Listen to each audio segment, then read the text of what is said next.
Welcome back to the channel. Today we're going to show you how to cut a New York strip.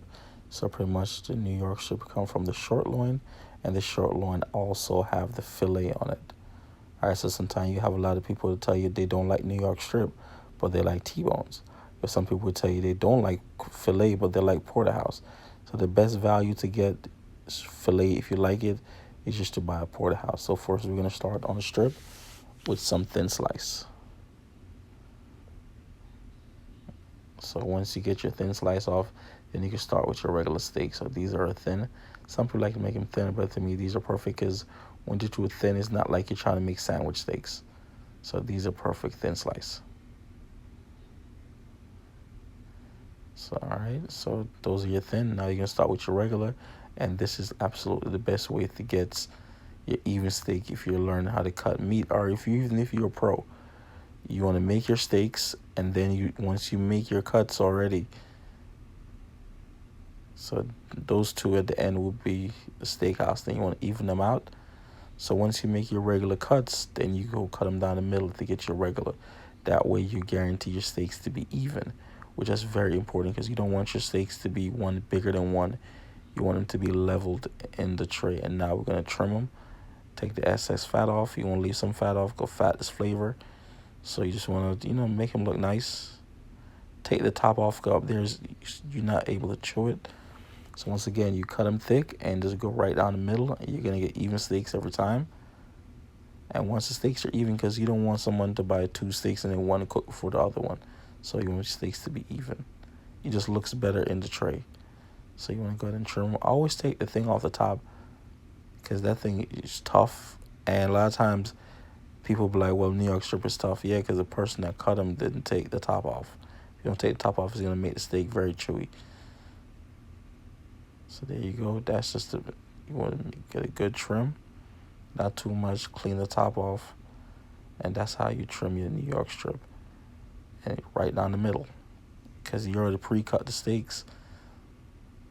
And the thick cuts, so just go right down the middle and get your even steaks every time. Like butter. And always have a good knife. A safe knife is a sharp knife, because that way you don't make any mistakes. And these will be your steakhouse right here. These will be your thicker cuts. That's what they call steakhouse. In a steakhouse, usually when you go, you're gonna get a thick cut steaks. And there you go. That's how you cut your New York strip steaks successfully. Now we're gonna go ahead and show you how to clean up the thins. These are the regular. Now we're gonna go ahead and show you how to trim the thin slice. Which trimming is very important because a lot of times people learn how to cut meat, they over trim or they under trim. And like I always say, eye appeal is buy appeal. If it looks good, people are gonna buy it. Doesn't matter how much it costs, but even if it's cheap, if it doesn't look good, they're not gonna buy it. It's the same concept. You want to go ahead and make sure you get a nice clean trim. And these strip thin, these would be awesome, especially if you have a lot of people.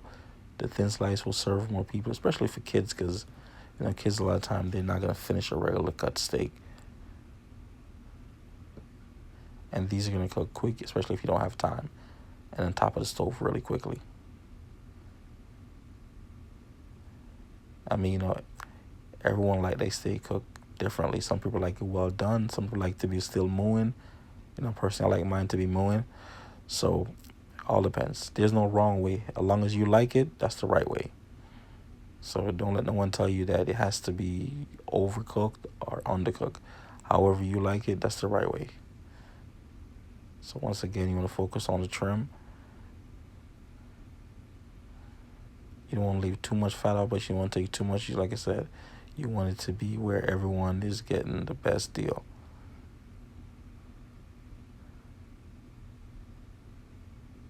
And there you go. Always make sure you take the top part off because that part is very chewy.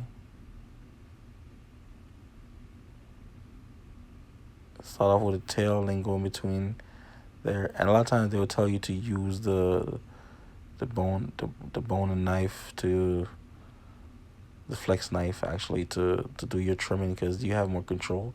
But if you know what you're doing, the big knife is the same thing because I use a big knife all day. I never use a 6-inch blade to do my trimming.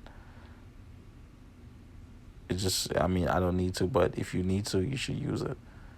And now the most important part of cutting meat is train.